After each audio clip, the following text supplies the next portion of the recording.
জয় গুরু বন্দে পুরুষোত্তমম।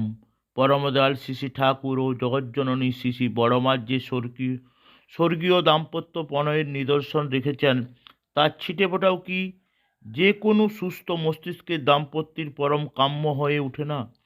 যাতে সে রকম দাম্পত্যরা সেই মধুভাবে স্নাত ও সঞ্জীবিত হতে পারেন, তদুদ্দেশ্যে শ্রী শ্রী ঠাকুর ও শ্রী শ্রী বড়মার মধুময় দাম্পত্য তথা সাংসারিক চালচিত্রের কিছু স্বর্ণ উল্লেখ্য।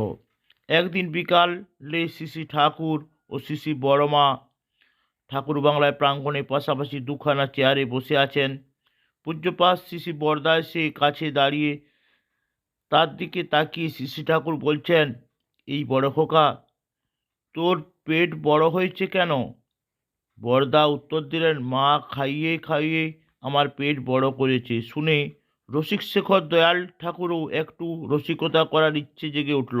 বললেন তিনি, আমারও পেট বড় করে দিয়েছে বড় বউ। কাছে বসে আর একটু খা, একটুকু আর বেশি হবে না। এই করে আমার পেট বড় বানিয়ে দিয়েছে। শ্রী শ্রী বড়মা অন্যদিকে মুখ ফিরিয়ে পিতা পুত্রের এই কথোপকথন শুনছেন আর মৃদু মৃদু হাসছেন। তিনি মনোরম তথা হৃদয়গ্রাহী সংসার চিত্ত। অপর পূজ্যপাদ বরদা রোজই এসে আগে শ্রী শ্রী বড়মার কাছে যেতেন, তাকে তৈরি হতে বলে শ্রী শ্রী ঠাকুরের কাছে আসতেন। একদিন বরদা এসে ঠাকুরকে বলছেন, আজ মার শরীর ভালো লাগছে না, মা যাবেন না? পূজ্যপাদ বরদা নিজেই ড্রাইভ করে গাড়ি করে পিতৃদেব ও মাতৃদেবকে তার বাসভবনে নিয়ে যেতেন সকাল 8টার মধ্যে। আপনি চলেন যাই। শ্রী শ্রী ঠাকুর ওঠার জন্য প্রস্তুত হতেই ছিলেন, হঠাৎ যেন তার উৎসাহ স্থিমিত হয়ে গেল। বললেন, তাহলে আমিও আজ যাব না, রোজ দুজন একসঙ্গে যাই। কলকাতা থেকে নতুন কেনা একটি মোটর এসেছে। শ্রী শ্রী ঠাকুর পার্লারে, শ্রী শ্রী বড়মা তার পাশে উপবিষ্টা। ভূপেশ দত্তদা গাড়িটি এনে দাঁড় করিয়েছেন পার্লারের সম্মুখস্থ প্রাঙ্গণে। শ্রী শ্রী ঠাকুর দেখবেন। গাড়ি দেখে শ্রী শ্রী ঠাকুর ভালো বললেন। তারপর বড়মার দিকে ফিরে জিজ্ঞাসা করলেন, কেমন হয়েছে? বড়মা সংক্ষেপে বললেন, ভালো হয়েছে। তখন ঠাকুর তার বললেন, তা তুমি যে গাড়িটায় একটু পা দিয়ে আসো, তুমি লক্ষ্মী। কি অপূর্ব মিষ্টি ভাব, আদেশ কিন্তু সোহাগের সুরে। শ্রী শ্রী বড়মা উঠে গিয়ে গাড়ির দরজা ধরে ভিতরে একটি চড় রেখে বসার সিটগুলোকে দেখে আবার ফিরে এলেন। শ্রী শ্রী ঠাকুর বাড়ির বিরাট চত্বরে কাজকর্মের জন্য সব সময় কিছু লোক থাকতেন, তাদের দেখাশোনা করতেন শ্রী শ্রী বড়মা। ওদের সঙ্গে কিছু কুকুর ও বিড়াল তার পোষ্য ছিল। প্রতিদিন ঠাকুর ভোগ হয়ে গেলে তারা আহারের জন্য শ্রী শ্রী বড়মার রান্নাঘরের সামনে বসে থাকত। এই ছিল নিত্যদিনের ঘটনা। এই দেখতে দেখতে একদিন রসিক চূড়ামণি ঠাকুরের রঙ্গরস করার বাসনা জাগলো। বেশ রসিকে রসিকে বললেন, বড় বউ, এই সব পোষ্যদের দায় তো আমারই। আমার হয়েছে শিব ঠাকুরের অবস্থা। শিব তো চিকন মজা দেখে বিয়ে করলো, ভাবলো এ মেয়ে তো খাবে কম। শেষকালে দেখে তার বউ ত্রিভুবন নিয়ে বসেছে, দয়াই তো তার। মুকুল খুব সেজেগুজে এসে শ্রী শ্রী বড়মার গা ঘেঁষে তার চেয়ারের পাশে দাঁড়িয়েছিলেন। শ্রী ঠাকুর হেসে বললেন, মুকুল সুন্দরী আছে? শ্রী শ্রী বড়মা, তোমার নাতনি তো সুন্দরী হইবারই কথা। শ্রী শ্রী ঠাকুর মিষ্টি করে বললেন, আমারও তো তোমাকে এই কথা। লক্ষ্মীনারায়ণের রসরহস্য মধুর আলাপে এক অনির্বাচনীয় আনন্দ তরঙ্গ দোলনে দুলে উঠল এই দৈবী লীলা অধুষ্ঠিত সুনির্মল পরিমণ্ডল। সবার মুখ তখন হাস্যোজ্জ্বল ব্রহ্মজ্ঞানীর সরস রূপ উচ্চারিত হয়ে উঠল সবার দৃষ্টি সমক্ষে। আদর্শ গৃহিণীর গুণাপন্নতায় শ্রী শ্রী বড়মার কথা উল্লেখ করেন। যেমন সেদিন যশোহর থেকে আগত একটি মা যখন তাকে বললেন, বাবা, আমার বাড়িতে অসুখ বিসুখ লেগেই থাকে। সবাইকে তো এত সাবধানে রাখি, কিন্তু কিছুতেই সুস্থ রাখতে পারি না। তখন পরম দয়াল তাকে কিছু পালনীয় নির্দেশের সাথে বলছেন, অল্পের মধ্যে সাশ্রয়ী সংসার করতে হয় কেমনভাবে তা অনেকে জানে না। একটু অনটনের মধ্যে পড়লে মাথা ঘুরে যায়, কিন্তু অল্পের মধ্যে দিয়ে চালাতে পারা গৃহিণীপনার একটা মস্ত কৃতিত্ব। তারপর অনেক সংসারে অল্প বিস্তর অপচয় হয়। ছোট ছোট একটু একটু অপচয়ের মধ্যে দিয়ে অনেকখানি বেরিয়ে যায়। ধরো প্রত্যেকটা ছেলের পাতে আধ মুঠো করে ভাত যদি প্রত্যেকের বেলায় নষ্ট করো, 1 মাস গিয়ে সেটা কতখানি হয়। প্রত্যেক বিষয়ে এমনি। বড় বউকে দেখেছি প্রাচুর্যের মধ্যেই থাক আর অভাবের মধ্যে থাক, কোনো জিনিসে অপচয় কখনো করে না। আর মেয়েদের সঞ্চয় বুদ্ধি দরকার। যখনই সুযোগ পায় তখনই মেয়েরা যদি কিছু কিছু সঞ্চয় করে রাখে, তাহলে বিপদে আপদে সেটা অমৃতের মতো কাজ করে। বড় বউকে তো আমি বিশেষ কিছু দিতে পারি না, কিন্তু ও যখন যা পারে জমিয়ে রাখতে চেষ্টা করে। আমি আবার অসুবিধায় পড়লে তার কাছে হাত পাতি, এক এক সময় বড় ঠেকায় বাঁচায়। তাই তোমাদের খুব ভালো শিক্ষা হওয়া চাই, তাহলেই তোমরা পুরুষের আশ্রয়স্বরূপ, দুর্গস্বরূপ হয়ে উঠতে পারবে। বাইরের ঝড়ঝাপটা তাদের বিধ্বস্ত করতে পারবে না। স্বাস্থ্য বল, কর্মশক্তি বল সবই তাদের ফুটে উঠবে নারীত্বের সার্থকতা, মাতৃত্বে। প্রকৃত মাতৃত্বের স্ফুটন হয় মেয়েদের মধ্যেই। যখন তখন স্ত্রীর ভিতর দিয়েও স্বামী মাতৃত্বের স্পর্শ পায়। সন্তানের সুস্থি ও পুষ্টির জন্য মায়ের যেমন একটা পাগল পাড়া রকম থাকে, স্বামীর জন্যও তখন তেমন হয়। মা যাওয়া অবধি বড় বউয়ের মধ্যে এই জিনিসটা আমি খুব বেশি করে দেখেছি। বেশিরভাগ সময় থাকে তো বাড়ির মধ্যেই, কিন্তু আমি দেখি 3টে হাঁচি যদি দিই তাও সে খবর রাখে। হয়তো খেতে বসেছি, টক খাবো, বলল আজ আর টক খেতে কাজ নেই, বারবার হাঁচি হচ্ছে যেমন, রকমটা দেখে আমার ভালো লাগে। মেয়েরা স্বামী পুত্রের এমনি করে স্নেহপ্রীতি ও সেবার বেষ্টনে আগলে রাখে বলে তারা সুস্থ থাকে, কর্মঠ থাকে, দীর্ঘজীবী হয়। নইলে কি তাদের উপায় ছিল? এমনই করে মেয়েদের মাতৃত্বে উন্নতি হওয়ার পরম সুখদ চিত্রটি তুলে ধরলেন আমার ঠাকুর। আমার ভুল কোথায় তা আমি বুঝতে পেরেছি। আমি করি সব, কিন্তু করি একটা বিরক্তির সঙ্গে। অল্পেতে আমার মাথা গরম হয়ে যায়, তাই করিও যেমন, কথাও শোনায় তেমনি। আমার রুগ্ন স্বামী তাই মাঝে মাঝে দুঃখ করে বলেন, আমার শরীরে হালু যা, তাতে আর বেশি দিন আমার জন্য তোমাকে কষ্ট করতে হবে না, তুমি নিশ্চিত থাকো। তাতে আমার বুকের মধ্যে ছ্যাঁক করে ওঠে, কেমন যেন একটা মায়া হয়। ভাবি আর রূঢ় কথা কব না, কিন্তু একদিকে অসুখ বিসুখ আর একদিকে অভাব অভিযোগ, আমার মাথা ঠিক থাকে না।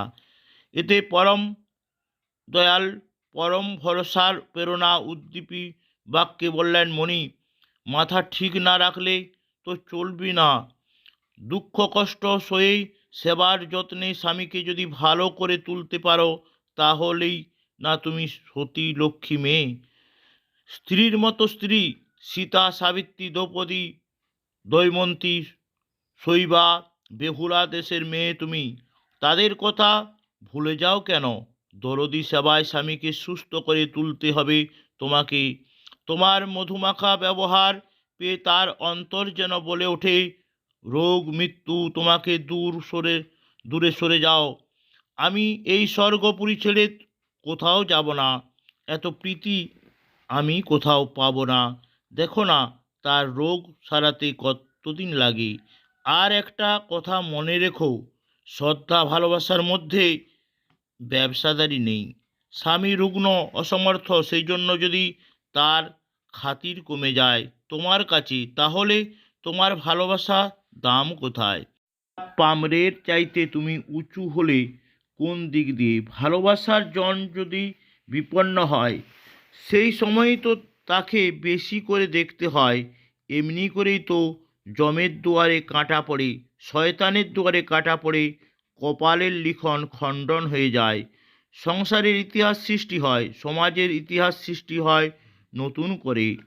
দয়ালের এই স্বর্গীয় উপস্থাপনার মাটি কাঁদো কাঁদো ভাবে বললেন, আমি যে বড় দুর্বল, আমাকে আশীর্বাদ করেন।